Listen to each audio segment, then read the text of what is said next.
بحلول العام 2050 سيعيش ثلث سكان العالم في المدن. نظراً لضآلة الموارد المائية، يواجه العالم العربي أحد أكبر التحديات، إذ تؤكد منظمة الأمم المتحدة أن عدد سكان المدن العربية سيتضاعف في السنوات 40 المقبلة.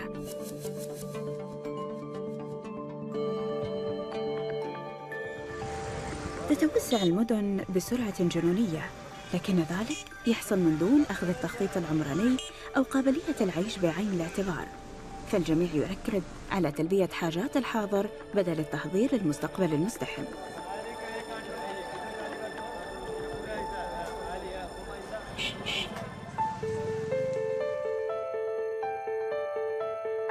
في هذا البرنامج يعمل المهندس العمراني بسام المناعي إلى جانب فريق من الباحثين لاكتشاف الطريقة المثالية لتخطيط المدن العربية.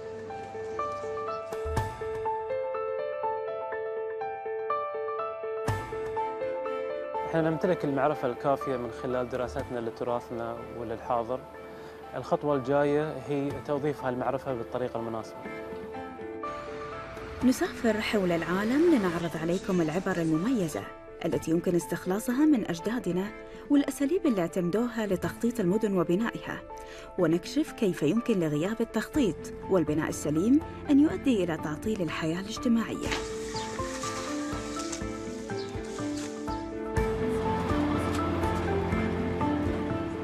نلتقي بمصممين ومهندسين وفنانين يعملون على إعادة إنتاج المساحة التي نعيش فيها بهدف تلبية حاجات عالمنا المعاصر.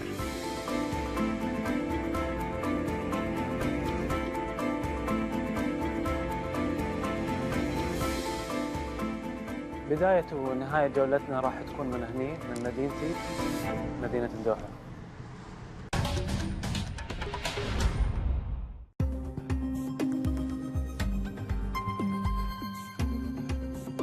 هذا الأسبوع سندخل إلى الآلة الاقتصادية للمدينة. ما هي العوامل التي تحرك العجلة الاقتصادية للمدن الكبرى؟ وما هي العوامل التي تمنع انهيارها؟ بنت دول الخليج اقتصادها على النفط، لكن هل يمكن للاقتصاد الأحادي الاستمرار في المستقبل؟ في الماضي قطر ودول الخليج كانت معتمدة على تجارة اللولو، وبسبب ذلك كان في رفاهية في العيش، وقطر كانت مركز للعيش، وكان كثير من سكان الخليج يجون لقطر للعيش وللشغل. طبعا هذا كان عامل أساسي للعيش في دولة قطر، وكان الاقتصاد اقتصاد أحادي، أي أنه كان معتمد على تجارة اللؤلؤ كعامل اقتصادي أساسي. تطور الأمور بدأت مع ظهور اللولو الياباني في السوق، أدى بسبب رخصة لضعف إنتاجية الاقتصاد المحلي للولو الطبيعي، لما أدى إلى صعوبة في العيش، وذلك أدى إلى حتى إلى بعض الناس أنهم يتركون البلد ويهاجرون إلى دول الخليج المقاربة.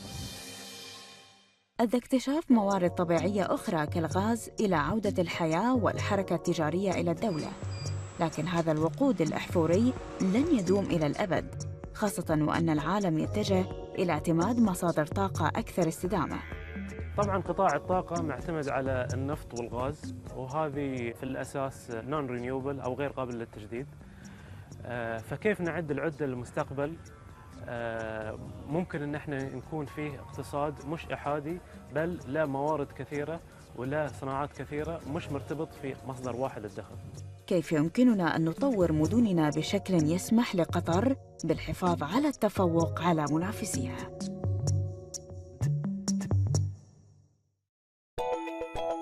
القرفة والهال والفلفل الأسود والزنجبيل والكركم والبخور.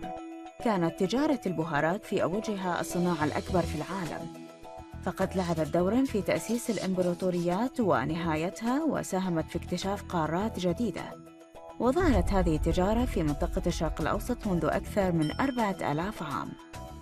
في البداية تم استخدام قوافل الجمال لنقل البهارات لتتحول طرق التجارة شيئاً فشيئاً إلى البحر، مما ربط آسيا بشمال أفريقيا وأوروبا. مع توسع رقعة انتشار البهارات بدأ قيمتها بالانحدار، وكانت الطرق التجارية مفتوحة، واكتشف الناس كيفية نقل النباتات وزراعتها في مناطق أخرى من العالم. وبدأت الإمبراطوريات المحتكرة الغنية بالانهيار.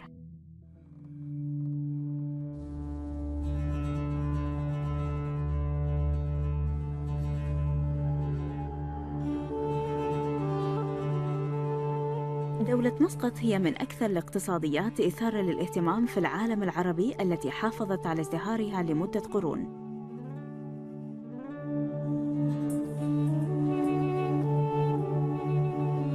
تقع مسقط على مقربة من مضيق هرمز ممر الخليج إلى العالم، بموازاة الطرق الرئيسية لتجارة البهارات، مما ساعدها في الماضي على الحفاظ على التنوع الاقتصادي والانفتاح تجاه الأفكار الجديدة بفضل مرفأها الناجح.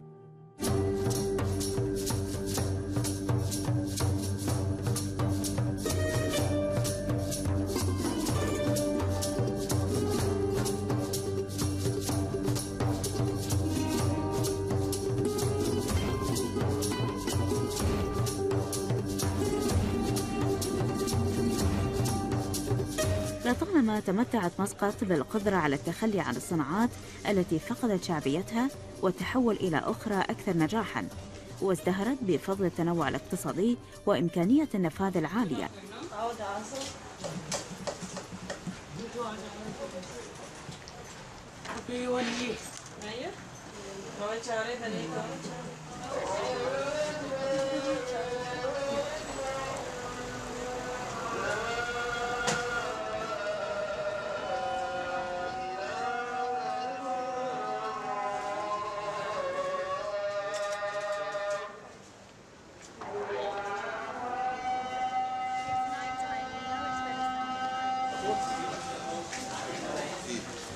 واليوم تتميز مسقط بقوة القطاع السياحي وعائدات النفط، وحتى بنسختها الخاصة عن منطقة سيليكون فالي الأمريكية.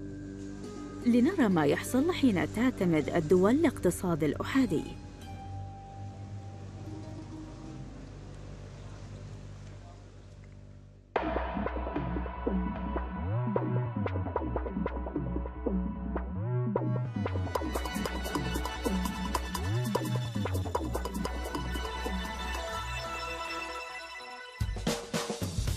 My name is Charlotte Tripetti, and I'm a photographer. I'm from Denmark, but I live in Sweden. It was 7 years ago when my husband and I, we were looking to start a family, and we wanted to have more nature. And then we thought, why not look across the bridge as well, but close to the bridge, so that the commute to Denmark when I go work there is not long. It kind of feels like it's an extension of Copenhagen. You can also live further out of Copenhagen and still be in Denmark and have a longer commute. So we think more about it as how close are we to Copenhagen instead of we are in a different country.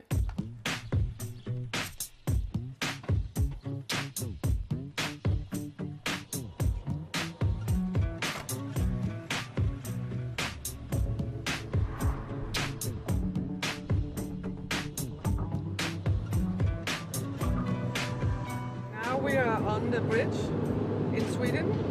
Soon in the middle here, in the middle of the bridge, we're crossing the line to Denmark.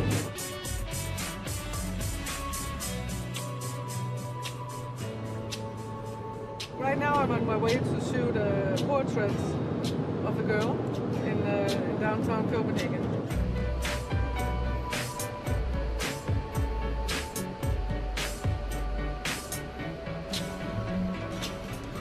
You know, I've had my whole network in Copenhagen since before we moved here. And I just have been keeping on working and building on that. My father is also a photographer.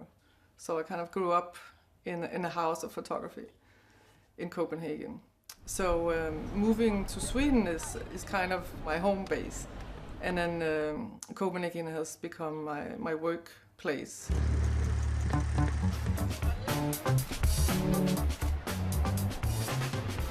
I love this city and I love to go there. When I live in Sweden, it feels good to also come back home.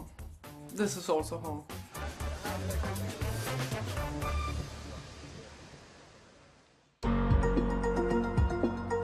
بعد الإعلان سنزور الجانب الآخر من العالم لنلقي نظرة على مدينة تقبلت التنوع ونتكلم مع أحد أبرز الخبراء في العالم في مجال اقتصاد المدن.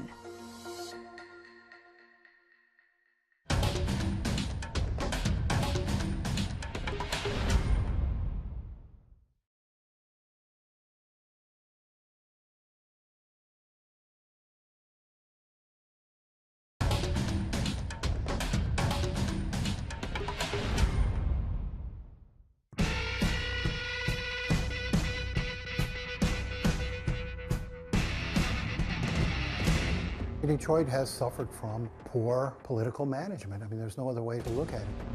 If we were to tear down every single building that needed to be torn down, it would be $400 million. And, you know, this is in a city that's got $15 billion of debt. I'm Nolan Finley of the Detroit News. I'm the editorial page editor here. Been here 37 years and I've seen a lot of changes in this city as it's gone through its long and steady decline and a lot of challenges.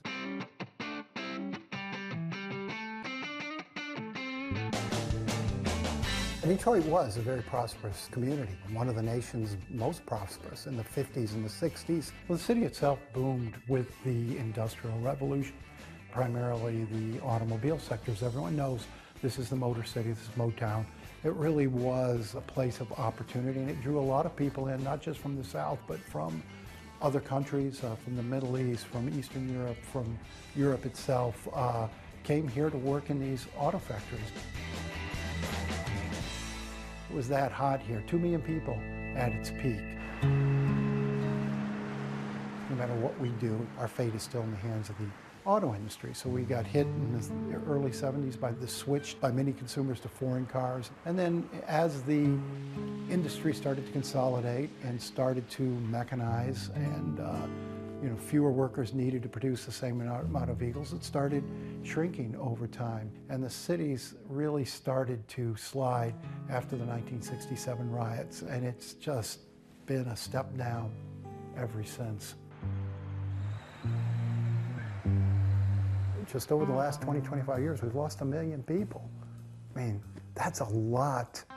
We lost 800,000 manufacturing jobs during the decade of 2000 to 2010, mostly in that automotive sector.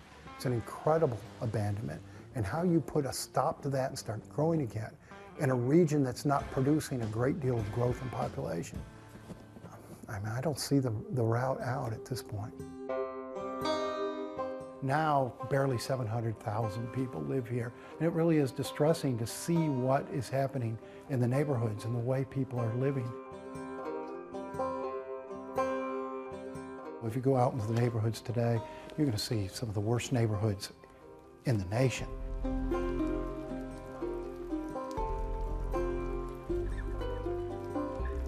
Some neighborhoods that you would expect to see in a bombed-out third world country.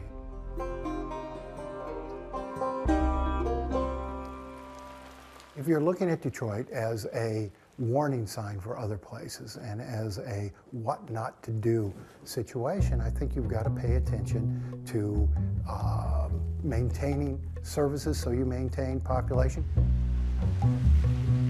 It's too easy for people to leave if they don't feel that the city is working for them. And you know, for a lot of people who have left over the last 20, 25 years, the city didn't work for them anymore.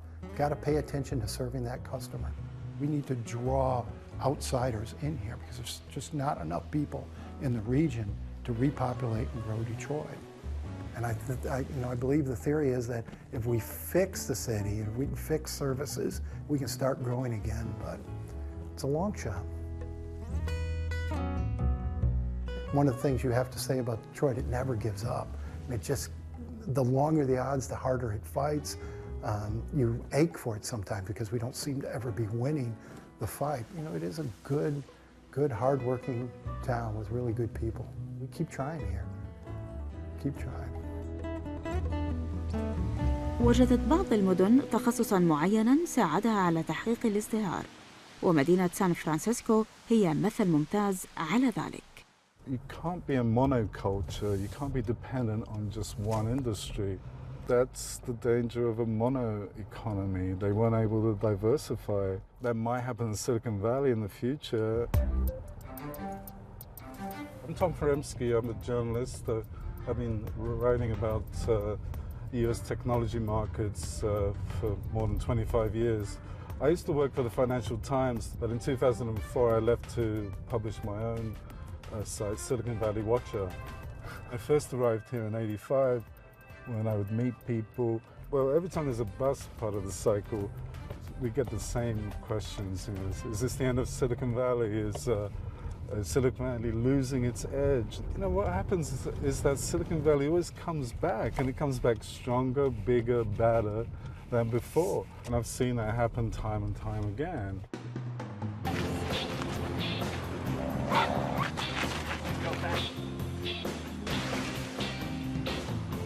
So far, the city seems to be balancing things fairly well. San Francisco isn't totally dependent on the tech industry.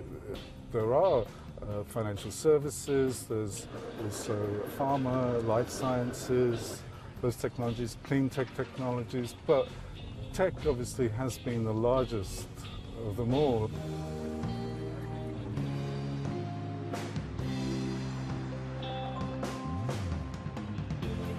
One thing about San Francisco and Silicon Valley, if it were a country, it would be maybe the 9th or 10th largest economy in the world, which is just extraordinary. It continues to be the place where companies want to be. This is where the conversation is. This is where the money is. This is where the best people in their professions come.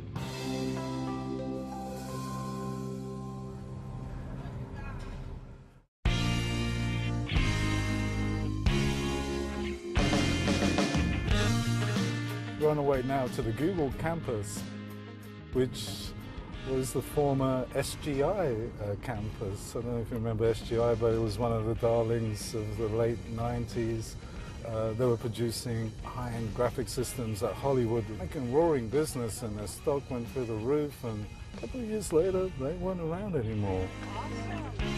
Google seems like it's so large and huge, but, you know, just like SGI, it might not be here in 5 years' time. Same with Facebook. There used to be Sun Microsystems, one of the pillars of Silicon Valley society. But again, they're not around anymore. Facebook is in there. This temporary nature in the valley is very common.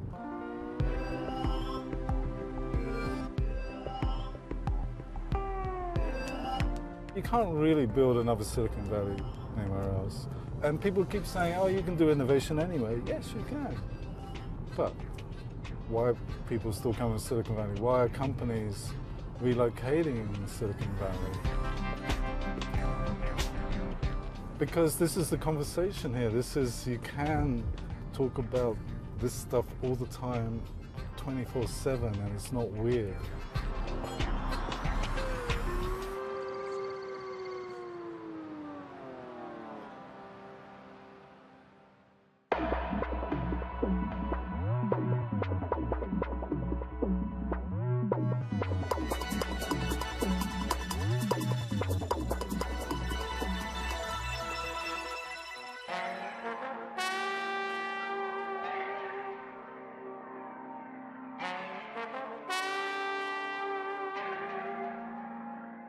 I'm Saskia Sasson. I'm a professor at Columbia University. I work on cities, on the new technologies. I'm interested in understanding what's happening in the world in terms of questions of who gains power and who loses power. When you look at complex cities, you understand that the city is also a space where those without power can actually make a history, make a politics. When I'm asked, you know, what's the future when it comes to these cities, I really see two scenarios. One is a good one. The other one is a very bad one. The bad one is more and more the privatizing of cities, which is already happening in many, many ways. We have private streets, we have private this, private that. But more disturbing than that, this sort of creating, you know, right now there are hundreds of cities under construction. You can buy a city. And so these cities that are, they look like cities, but are they cities? Because they are just for the privileged. The problem is that the privileged need the cleaning women, the mechanics, you know, so then that other city begins to creep in. The interesting scenario is that I think that this kind of inequality that we have experienced means that more and more people are really falling out of the system. There's a kind of expulsion dynamic, I argue, in these cities. So the built environment looks the same, but the economy that inhabits that built environment is shrinking. And so I see these systemic edges and people expelled to other spaces. What does this lead to? This, I think, is one of the forces that leads to people making economies, making culture, making urbanities. So we see all kinds of innovations. I think it also feeds the rise of small performance spaces, say in New York City. You don't want to go to the big hall and see the singer. No, you actually want to hear these more imperfect, almost homemade artists perform, little galleries, etc. You know, there is a lot of making in that, and this is one of the other features that cities have.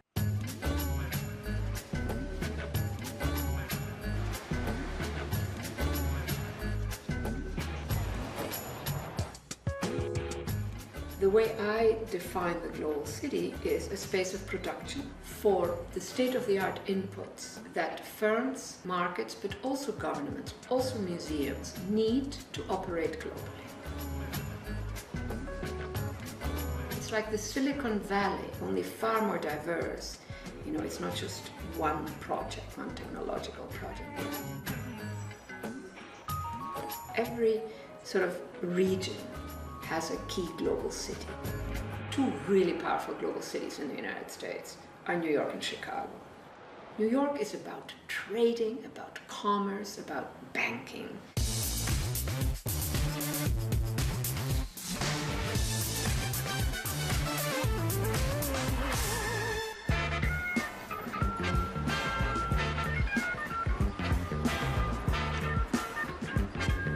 Take coffee. New York is one of the leading traders in coffee beans. New York does not grow a single coffee bean. What does New York really do with coffee? What it does, it has commodified that coffee. And when we say commodified, it's a low level of financializing. So there is an instrument that represents coffee. New York sets a price, one of the key price setters for all kinds of stuff it does not make or could not make. Traders are here and they are, you know, setting prices, selling to this and to that, and then it gets moved, the actual good gets moved.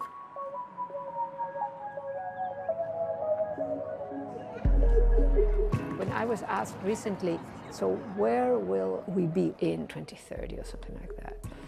And I said, it is quite possible that we will be in a situation where a vast share of our urban populations are actually making stuff. So if your neighbor is good at making a table and the other neighbor is good at plastering and this one, we begin to use. And so the image that I have is the relocalizing of production. Politically, the making of citizenship rather than the consuming of citizenship. We become actors in our story, so to say. So, yeah, that's the good one.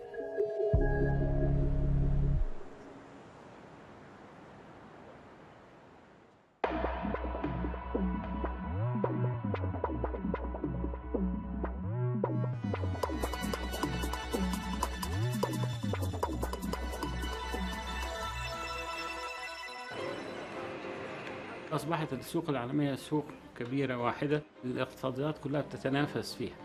مش بس قطر هي اللي بتواجه هذا التحدي، ولكن دول العالم كلها. فالبقاء سوف يكون للأصلح والأقوى والأفضل.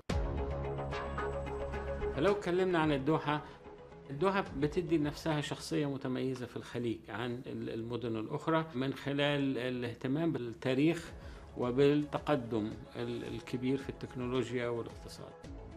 كل الدول الخليجية بتحاول انها تعمل تنويع في الاقتصاد وعدم الاعتماد على البترول كمصدر وحيد للدخل، وكلهم على علم ومعرفة ان مفيش اي مصدر طاقة بيستمر مدى الحياة، والبحث الان عن بدائل. قطر بتحضر نفسها للتحديات الاقتصادية الجديدة في القرن ال21 من خلال تنويع الاقتصاد، فمن الاقتصاد الصحي والاقتصاد التعليمي والاقتصاد الثقافي والاقتصاد المعلوماتي.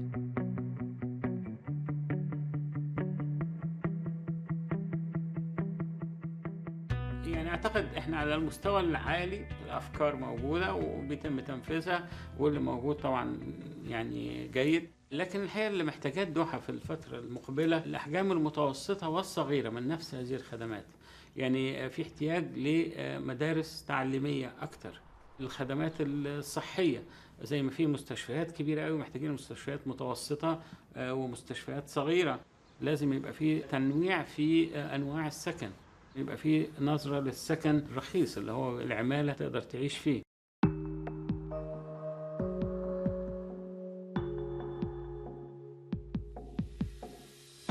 في قسم العمارة طبعا احنا بنخرج معماريين برؤية شاملة، فالطالب اللي بيتخرج من القسم مؤهل ان هو يتعامل مع مختلف انواع المشروعات،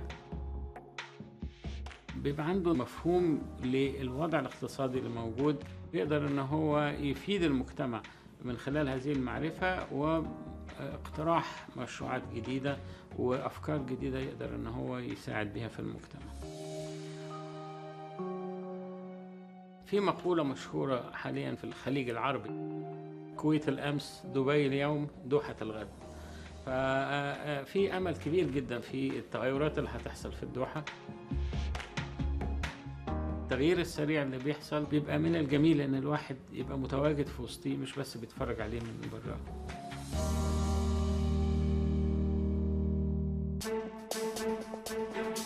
شاهدنا في هذه الحلقة أنه لا يمكن للمدينة أن تنشأ على اقتصاد أحادي، كما تعرفنا على أوجه الاقتصاد المتنوع من خلال خبراء كثر. يجب على المدن الأخذ بعين الاعتبار مختلف أنواع الاقتصاد الوطني والعالمي والعمل على تطويره بهدف بناء وجه اقتصادي متين وواعد للمستقبل.